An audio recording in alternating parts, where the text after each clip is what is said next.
Hello, you've tuned into State of Southasia, a podcast from Himal Southasian, where we have the best minds on the region to unpack crucial issues affecting our politics, cultures, environments, and societies.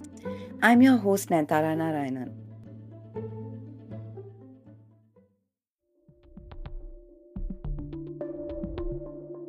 In this episode, we talk about a case that has come to be seen as emblematic of the gravest problems with India's democracy.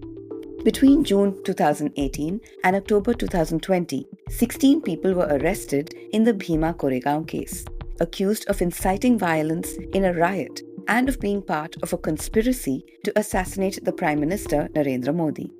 The arrests occurred despite the lack of credible evidence. The 16 individuals, who have come to be called the BK16, had all been working towards social justice causes, specifically on issues affecting India's minority communities, Adivasis, Dalits and Muslims. Some of the BK16 are presently out on bail, some remain in jail. Many spent years in jail before being granted bail. Almost 6 years after the first arrest, charges against them have not been framed and the trial has not begun. In her book, The Incarcerations, Bhima Koregaon and the Search for Democracy in India, Professor Alpa Shah says that the case is a bellwether for the collapse of Indian democracy. Alpa Shah is a professor of social anthropology at the University of Oxford and does research on a range of topics including revolutionary insurgency, state and citizenship, global capitalism, inequality and poverty, and race, caste, class, and gender relations. In The Incarcerations, she writes about the work of the BK16 with indigenous communities and other minorities, their pushback against neoliberal policies of the Indian state, and why they were seen as threats by the state, and also how and why they were implicated in the Bhima Koregaon case. She is also the author of another book called Night March Among India's Revolutionary Guerrillas, a book that documents the decades-long battle of Naxalites and the Indian security forces, and examines why this section of India's poor have taken up arms to fight for a fairer society. She joins me now from Oxford to talk about the case, the state of India's democratic institutions, and where we go from here. Alpa, thank you so much for joining me on the podcast today. It's a pleasure. Thank you for having me. So this story is a complicated one. It has many strands. Let's begin with a brief history of the case. So on the 1st of January 2018, a riot broke out in the village of Koregaon, which is on the banks of the river Bhima in the state of Maharashtra. This was a site at which Dalits commemorated a victory over upper caste Peshwas in a battle in 1818, that is 200 years before this event. In 2018, a large gathering of Dalits who had come to celebrate this bicentennial of the victory were attacked by groups of men waving saffron flags, which is a totem of right-wing organizations who espouse Hindutva or Hindu supremacy. Many months later now, police raided the houses of the lawyers, teachers, poets, and activists in different parts of India in connection with the New Year's Day violence at Bhima Koregaon. They alleged that these people had incited the violence and also that they were involved in a conspiracy to assassinate Modi. What happens next? Kind of shocking case unfolds. First, 5 people were arrested and imprisoned. And then a few months later, another 5 were imprisoned. Actually, people spoke out and said, you can't possibly arrest Sudha Bhardwaj. You can't possibly arrest Varvara, you can't possibly arrest Vernon Gonzalez and Arun Ferreira. You know, that there was this big kind of outcry. Intellectuals got together and they actually put a petition in the Delhi High Court to stop these arrests. And for a while, it felt like something was working.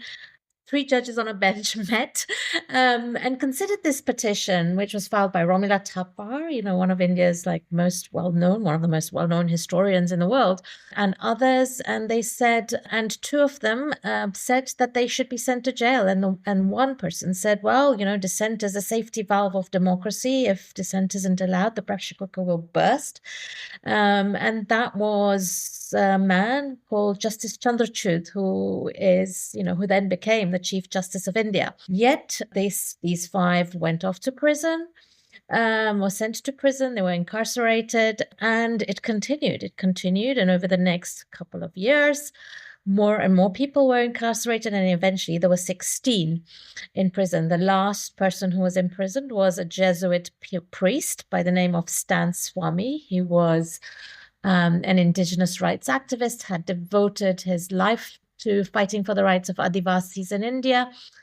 And he was 83 years old when he was incarcerated. He had severe Parkinson's disease. He couldn't actually put a cup to his mouth without his hands shaking. And it was the middle of the COVID pandemic. And they sent him to this kind of very, very crowded jail in Mumbai, thousands of miles from where he lived. And he eventually caught COVID in jail. And then 6 months later, he died in custody. And there were many protests about all the arrests of the BK16, the arrest of Stan Swami, the arrest of all of them. Yet, all these years later, many of the BK16 still remain in prison. Those that have come out somehow on bail have come out, are very restricted in terms of their movement.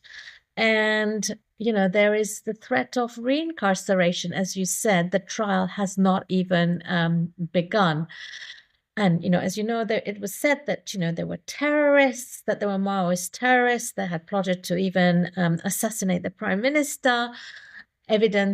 Incriminating evidence was apparently found on some of their computers, and this was waved across the national media. They were constructed in the national imagination through our TV channels, through the radio, through newspapers as these dreaded terrorists caught.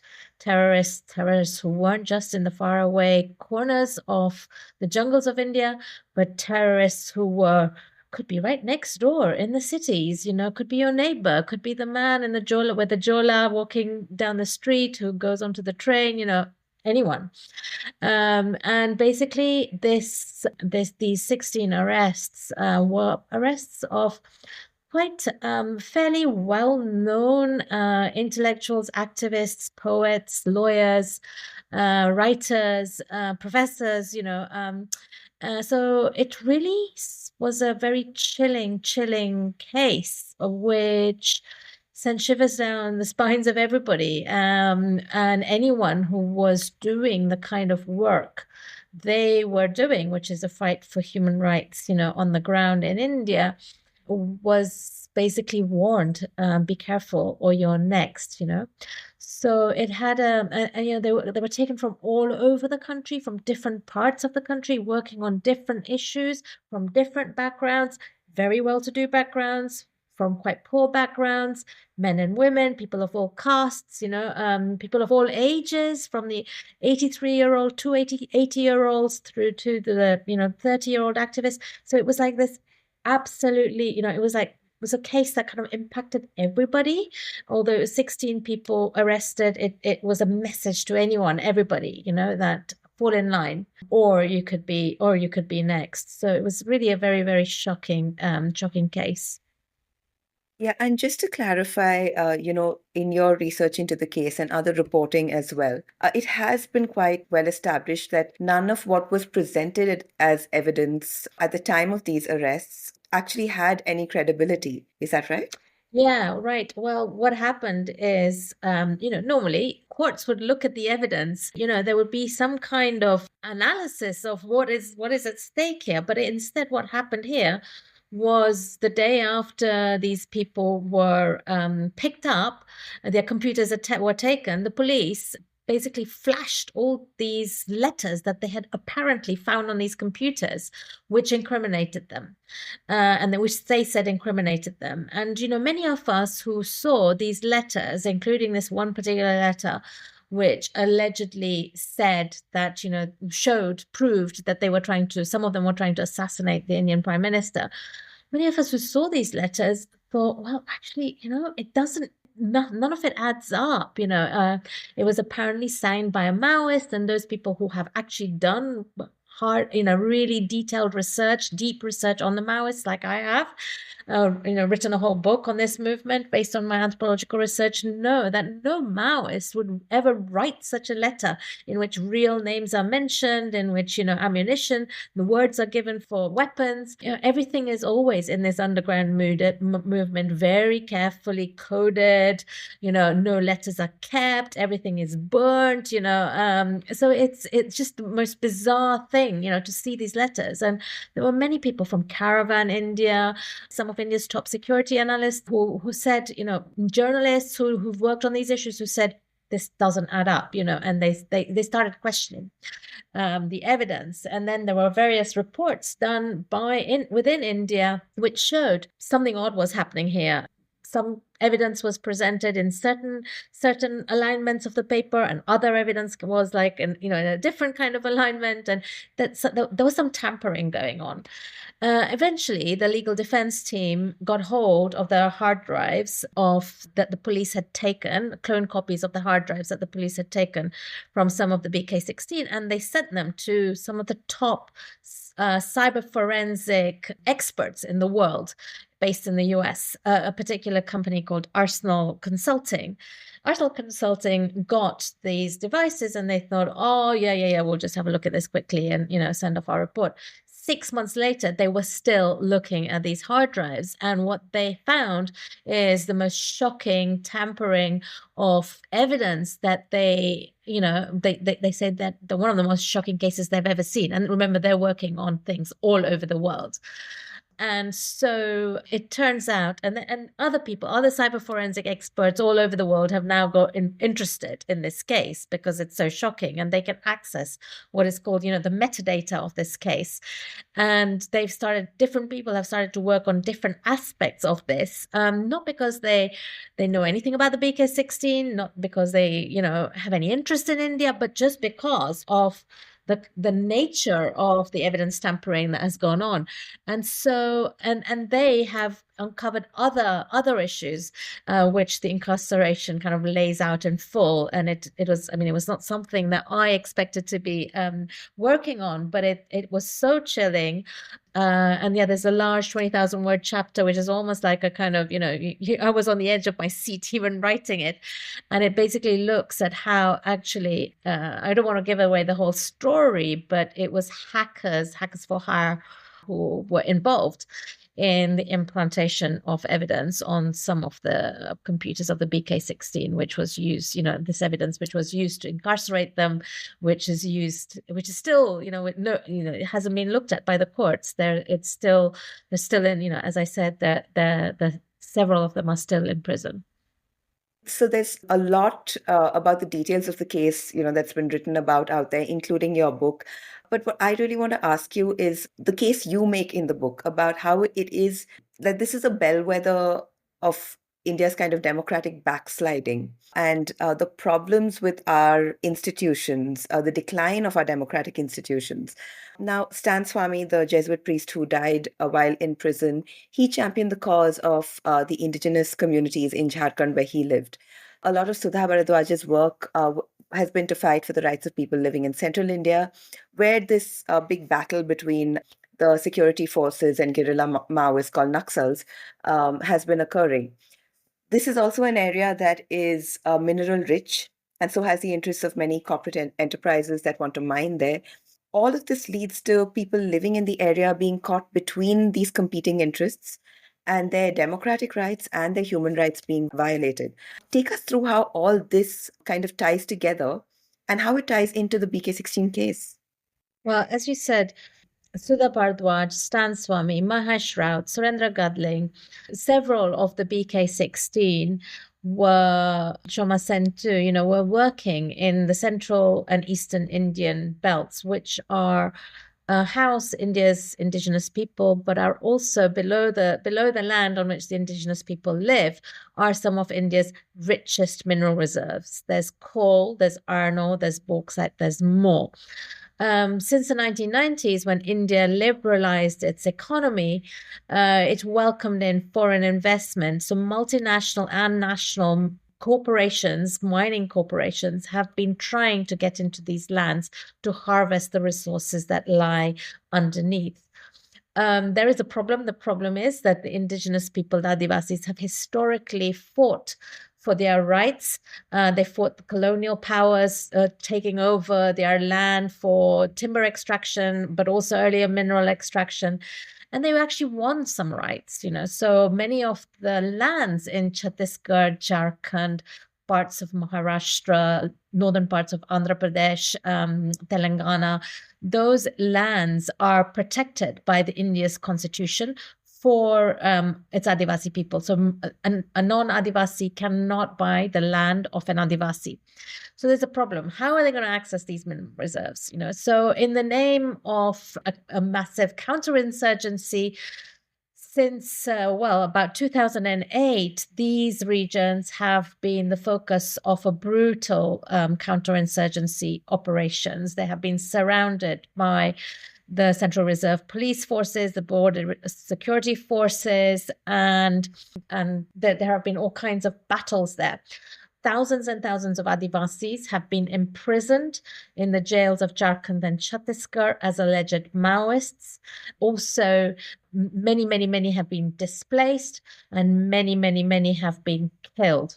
As the counterinsurgency forces escalated, it became very difficult for anyone to go into those areas, for news to get out of those areas. It became very difficult for journalists to report, for researchers to go in.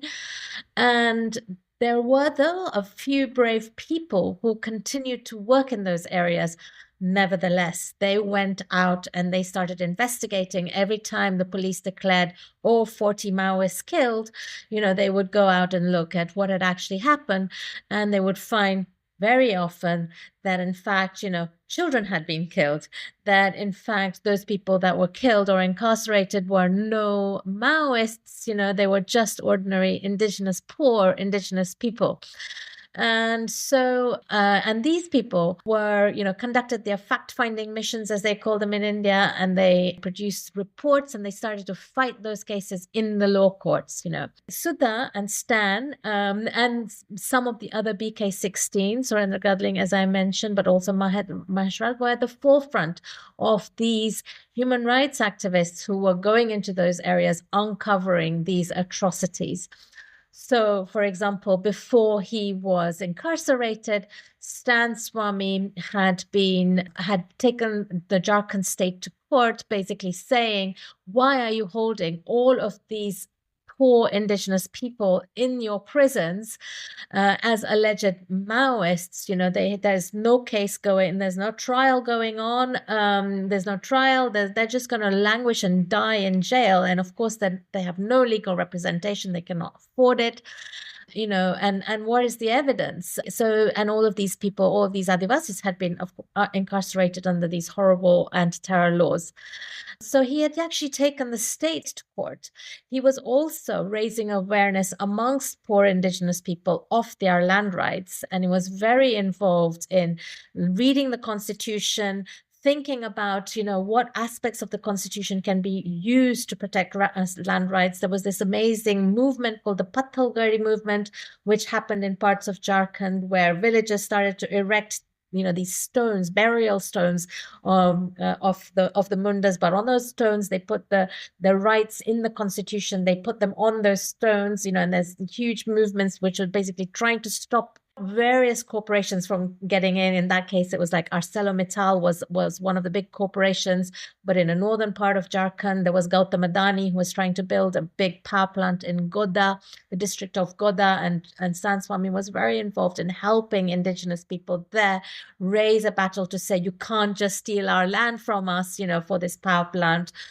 And if he was doing that in Jharkhand, Sudha Bhardwaj was doing the same. In Chhattisgarh, she was a labor rights activist, and then when she was 40, she trained as a lawyer, and she started to go expand her work from labor rights to looking at the mining corporations and their environmental atrocities, the human rights abuses conducted by the Indian state in who were basically helping those mining companies get in. And she was, calling to account, had filed reports that were actually made a difference, called into account particular police encounters, for example, and, Supreme Court judgments against particular issues that were happening in those areas, also working with local grassroots movements, showing the rights of the people to them, helping them realize their rights, and also inspiring. So all these people like Sudha, like Surendra Gadling, like Asan Swami, they were inspirational people, so they were attracting also other people to work on the same causes. So Sudha Bharadwaj, for example, very impressive, very, very charismatic, charming, lovely person. She attracted all these women to go to Jharkhand, and who were trained lawyers and fight for the rights of Adivasis, So they were, they had a voice. They had a voice not at the grassroots only, but at a national level too, so they could raise awareness of these issues. And and this is, so there is a very, very direct link between the kinds of interests of the state and corporate powers in accessing resources that lie under those lands, and the fight for justice of those people who those lands belong to, the Adivasis and other poor groups in India whose rights were being violated, and who, people like Stan, people like Sudha, people like Surendra Gadling, people like Mahesh were, really fighting for their rights, fighting on behalf of. So yeah. Himal has been covering the state of democracy across South Asia for more than 35 years. We bring you perspective on conflict and human rights that you won't find anywhere else. It takes a lot to do this kind of in-depth, independent journalism, and we rely on listeners like you. You can support the magazine by becoming a paying patron. Click on the link in the episode notes, or go to our website himalmag.com and click Support Himal. You can also sign up to our newsletters to keep up with our latest stories, events, and more. Now back to our conversation with Alpa Shah. You are uniquely qualified to tell this story because you have lived with the indigenous people in Jharkhand, and you've spent time with the Naxals and understand better than most people what, Sudha Bharadwaj and Stan Swami were working for and the issues that were at stake for these communities that they were working with. Tell us a little bit about, what were your biggest learnings from the time that you spent in those communities? Well, that's a very big question. I think one of the things that we don't talk about much is how much we have to learn from the indigenous people of India, from its Adivasi people. We see them as these poor, exploited, and oppressed groups, which they are definitely so at one level. But at another level, they are probably some of the most important groups that actually the whole world needs to learn from. I saw in those communities, so I lived in the forests of Jharkhand amongst first the Munda people and then the Oraon people, and I spent 4.5 years in their communities, and I found some of the most egalitarian groups, egalitarian people that I had come across in India, which is a very, very deeply hierarchical society more generally, a deeply unequal society. And yet, despite all of that, here were communities in which women had, almost equal rights to men, who weren't afraid of their men, were respected, were treated with dignity. That's not to say that they were entirely equal or that there was no violence, but it was actually, just remarkable, the systems of kind of egalitarianism that exist amongst those communities, not just in terms of gender relations, but also in terms of things like how leaders are chosen at the local village level, how, there's a kind of consensus building process, how democratic their societies are. But also another like major thing was in this, and I think very important in the contemporary world too, is how they have these rich knowledges of how to live with our environment, our natural environment, how to build houses that are sustainable, how to live with low energy requirements, how to respect our forests and our natural environment, how to preserve them, how to, just a very, very dignified, very, people who I think, the world really has a lot to learn from. So that was to me, one of the kind of most enriching aspects of my time in those areas. And then, of course, I also, as you said, saw the spread of the Naxalite insurgency, understood how people trying to change the world can come together with these indigenous people, how noble those aims may be, but also the tragedy of how it falls apart, not just from outside the state insurgency forces, but also from within. So it was you've asked me a very big question, but I could go on for a very long time, but I won't. Sure. And you describe how these societies are very egalitarian within themselves, but still in the larger context of Indian society, they're still seen as outside on the lower rungs. Oh, they seem barbaric. Yeah. Yeah, they're seen as they're stigmatized, they're stereotyped, they're seen as jungly, they're seen as wild, they're seen as barbaric. There is no respect for them.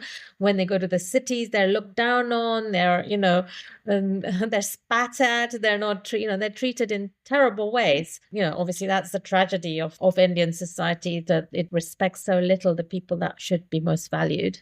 Right. And it's not just respect, right? You co-authored a book in 2017, I think, called Ground Down by Growth, where you talk about how tribals and Dalits get a raw deal in India's famed growth story. That with capitalism, the caste hierarchy is basically shifted from the feudal agrarian structure to this capitalist industrial structure, and has maintained and maybe even worsened inequalities. Explain to us how that has happened. Yeah, well, scholars around the world are calling this racial capitalism, or that form of, capitalism, which is supposed to prevent, in the Indian growth story, as you know, is like, oh, this wonderful growth. Oh, let's all go all out for it. Oh, it's brilliant for everyone. Oh, it's going to trickle down to everyone. Everyone's going to be better off. But actually, what we found, as we know, inequality has increased in India, as it has elsewhere in the world. That's economic inequality. However, what we also found is the ways in which the stigma of caste, the stigma of tribe perpetuates itself in the new economy. So as you mentioned, it's very kind of blatant, or those people who have worked on it, you know how it exists in the agrarian structures, in the feudal structures. But it was, it was said, it was thought that, oh, it's going to go away with capitalism, these social stigmas, the social prejudices, the social oppression. But actually, in the various sectors that we worked, whether it was, a bone factory in Tamil Nadu built in a special economic zone, not a bone factory, a factory making gelatin from cow bones. How, who's doing the worst work in those factories?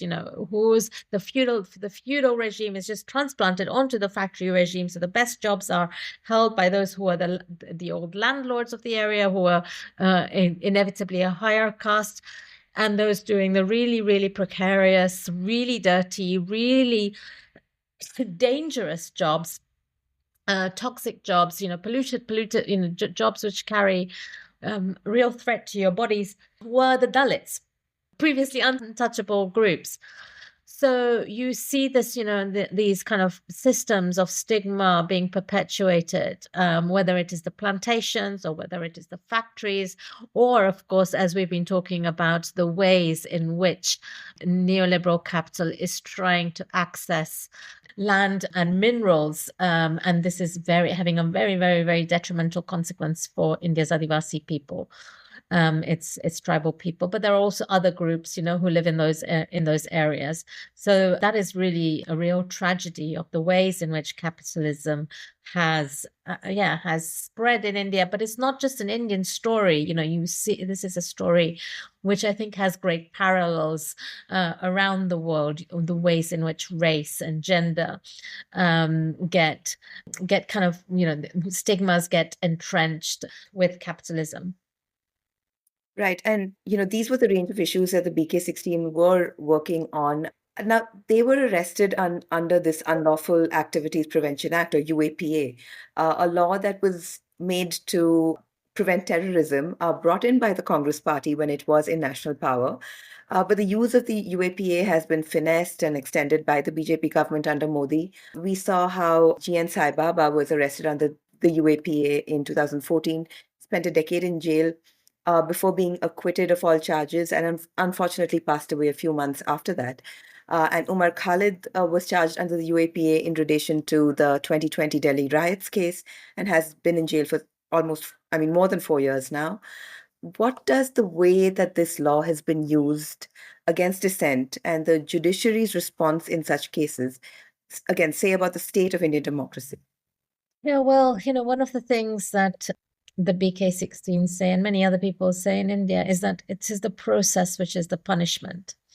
And, the UAPA really the use of it really, really highlights this, that you're just what this law allows. It's a very, very dangerous law. What it allows is incarceration without any trial, without needing to even provide any kind of significant evidence. And then it becomes extremely difficult to get out even on bail, right? And even if you do get out, your life is just completely mired in the legal process. And and of course jail is is really horrible, really horrific. And you see what happened in like Sai Baba's very, very tragic case. Finally he is acquitted, but by the time he comes out, he has been destroyed by the incarceration, and he dies, shortly afterwards. And it's really, it takes a lot to, to be able to sustain those conditions of incarcerations, to keep hope alive, to keep, to keep working despite all odds. But it's also, it's not just that, it's also the message that it sends to everyone else. No one wants to go to jail, and you just use this law to incarcerate a few people, and through that you silence all other people that are doing this kind of work. So it's really it's a very, very dangerous, very shocking kind of law. It's been abused it's been abused in the fact that it's been used against all of these people who are fighting for social justice on the ground. And the judiciary is like, so I have a whole chapter on the judiciary and on the media in the incarcerations, which basically looks at how this case is a fascinating case, because it really highlights the multiple ways in which democracy is collapsing in India. And the judiciary is really interesting because on the one hand, you have people like Justice Chandrachud, who at the beginning said dissent is a safety valve for democracy, but then he becomes Chief Justice of India, and BK16 nothing has changed really for them. And instead, what we have is every time there are certain hearings in courts, judges are refusing, or I think the term is recusing to go to those hearings. Often they don't take place. You get judgments which just don't make any sense. Mahesh Raut, for example, he was a 30-year-old forest rights activist. He was just he'd just come out of university. He was a very prestigious president's kind of fellow. He was on a president's fellowship, and he'd gone to Maharashtra to work for indigenous rights. He was fighting a kind of an iron ore mining company coming into those areas when he was incarcerated in this case. And he was actually given bail about a year ago, but he just remains. He remains in prison. They haven't let him out. He's actually got bail on the grounds of the merits of his case, and he's still in prison. Why is he still in prison? Why is a Dalit lawyer, a Dalit human rights lawyer like Surendra Gadling, we don't have many Dalits in public roles like that. We have very few Dalit lawyers. Why is a Dalit human rights lawyer still in prison? Why are the poor Kabir Kalamanch artists, what is their crime? Their only crime is that they sang these amazing songs against injustice, which attracted thousands and thousands of people to their shows. Why are they still in jail? What we really see in this case, in the use of the UAPA, is that the process becomes the punishment, and it's the punishment not just for those who are incarcerated, but it acts as a form of silencing to everybody who is trying to do this kind, the kind of work, the very tough work that they were trying to do. To what extent do you think there has been that chilling effect on other people doing this kind of work?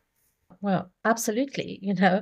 Well, I think a good example of this is if you look at the history of the case itself, because what happened is after the first 5 people were arrested, there was a pattern in terms of the next 5 arrests. After the first 5 arrests, who spoke out? Who spoke out for them on public platforms? Sudha Bhardwaj spoke out. Vara Rao spoke out. Gautam Navlakha spoke out. So you see the kind of those people who spoke out against the first arrests then found themselves in the next set of arrests. And now remember, what was the charges against them? The charges were that police said that they had been responsible for this violence in this place in Bhima Koregaon, which some of them had not even heard of. Stan Swami had not even heard about Bhima Koregaon. His lawyer told me, he called me up one day and he said, these police are asking me about this place called Bhima Koregaon. Where is this Bhima Koregaon? What is this Bhima Koregaon? So it was absolutely absurd.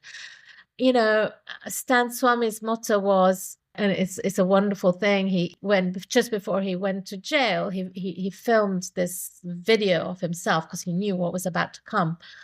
And what he said in this little video, it's so powerful. He says, I'm not a silent spectator. I'm willing to pay the price, whatever the price may be. And he said that, and he went to jail, and that video went viral afterwards. I think that there are still very many brave people who are trying to, do and champion the work of the BK16 and other work like it. But then so many others who have really been silenced. And I don't want to name names, but I had so much trouble, it's very obvious writing this book. There were many people who didn't want, where there were people who wanted to talk, especially about Stan Swami because he had died. There were many others who didn't want to talk or who didn't want to be on record, or because everybody was, so many people afraid of the situation. And in fact, the book itself, when I was asked to write it by the Indian editor of my last book, Night March, he rang me up during the COVID pandemic and he said, look, everybody who's covering this case in India is being persecuted. There's no one who can write this full story, but you can. You are outside of India. You're a professor. You're not an activist. You knew many of these people from your previous work. Please, will you write it? And I think just the very fact that this book exists, is a symptom of and that it was me who wrote it, is a symptom of the fact that of the extraordinary silencing that this case has been able to achieve, despite the fact that there are, of course, many amazing people who are still speaking out, no matter what the stakes are. Can I ask you, given the situation, given what we've just discussed, how do you see India going forward? And, what do you hope can happen in India so that we can kind of redeem and reclaim its democratic structure? Well, I feel very mixed. I feel I am very scared about certain things. We prime ministers come and go, regimes come and go. However, what I'm really worried about is the fact that what has been nurtured over a very long period of time in India is a new generation of youth who have a very particular vision of what India should be. It's a very exclusive idea of a Hindu nation, in which certain people are definitely, thought of as second-class citizens, Muslims, and who are allowed or are incorporated as long as it's on the terms of the kind of dominant hegemonic vision. And that's true of Adivasis and Dalits, who are welcomed as long as, they become kind of ascribed to a particular form of Hinduism. They're seen as backward Hindus rather than, the for what they stand for and have historically stood for. So I feel so there's that kind of idea of India, and there are many youth that have been nurtured on the ground in India who really believe in this vision and who are ready to take up arms, to fight for this vision of India, who are ready to lynch people if they think they have stepped out of line, who a very particular idea of masculinity has been nurtured, in which, an idea of gender relations, what is a right place for a woman, what is the right form of a relationship between a man and a woman, and the policing of that. People are very ready to do that, and fight for that, and that to me is chilling. It's very worrying. This new generation of youth that has been bred in certain parts of India. So, I feel that a lot of work has to be done across many different institutions, including, our education systems, how we bring up children. And so this is one of my main worries. What I'm just find so much inspiration in is the fact that it's just the many people who are fighting and continuing to keep open the spaces of democracy in India despite all odds, and when you look at even what the BK16 were doing in jail, what were they doing? They were they were writing books, they were they were reciting poetry, they were fighting for the rights of other prisoners, and prisoners less privileged than themselves. And I think that's just so inspiring. You've been incarcerated, everything, they've tried to completely crush you, but yet you are, just fighting despite all odds.